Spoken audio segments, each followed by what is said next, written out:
ఆయన నిత్యం కొలిచే బైబిల్ మీద ప్రమాణం చేసి ఆయన చెప్పమను ఎప్పుడు ఇన్సలేశాడు దీని మీద? ఎప్పుడు ఆయన నిత్యం బైబిల్ స్టేటస్ పెట్టుకుంటుంటాడో ప్రమాణం చేసి చెప్పండి, ఇది 8వ తేదీ నేను ఇన్సలేషన్ అని చెప్పండి. ఇన్ని అబద్ధాలు చెప్పాల్సిన అవసరమే వచ్చింది. ఒక బీసీ నాయకుడిని నా ఇంటి ముందర పలకొట్టడానికి ఇంత అరాచకమో, ఇంత విధ్వంసము, మళ్ళా ఇవన్నీ కాకుండా సాయంత్రం అయితేనే వాళ్ళకి తెలిసి చెంచాగాలతో వీడియోలు ప్లే చేసే కార్యక్రమం చేస్తుంది. మేము ఎప్పుడో సిద్ధమేనా మేడం, ఖచ్చితంగా మా మీద రాబో కాలంలో ఇంకా హరాస్మెంట్ జరుగుతుంది, ఇంకా ఏమైనా చేస్తారని చెప్పేసి మా నాయకుడు మా జగన్మోహన్ రెడ్డి గారు చెప్పడం జరిగింది. మేము కూడా ప్రిపేర్ అయ్యే రాజకీయాల్లో వస్తున్నాం. కానీ ఇటువంటి రాజకీయాలు మా 30 ఏళ్ల సర్వీస్లో ఎక్కడా మేము చూడలేదు. గతంలో తెలుగుదేశం ప్రభుత్వం ఉన్నది కానీ ఎప్పుడూ ఇటువంటి పరిస్థితి లేదు. మీరు వ్యక్తిగత కక్షలు మానేయండి.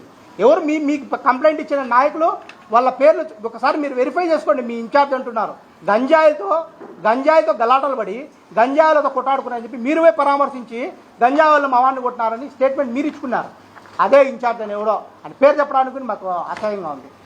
గంజాయి రూపు మాపుతామని చెప్పేసి అదే ఇంకొక అతను వాడు శశి, అతని మీద మీ ఇన్ఛార్జ్ దాదాపుగా 35 వెహికల్స్ హైర్కి తీసుకుంటామని చెప్పి వాళ్ళ డ్రైవర్ల దగ్గర హైర్కి తీసుకొని కోట్ల రూపాయలు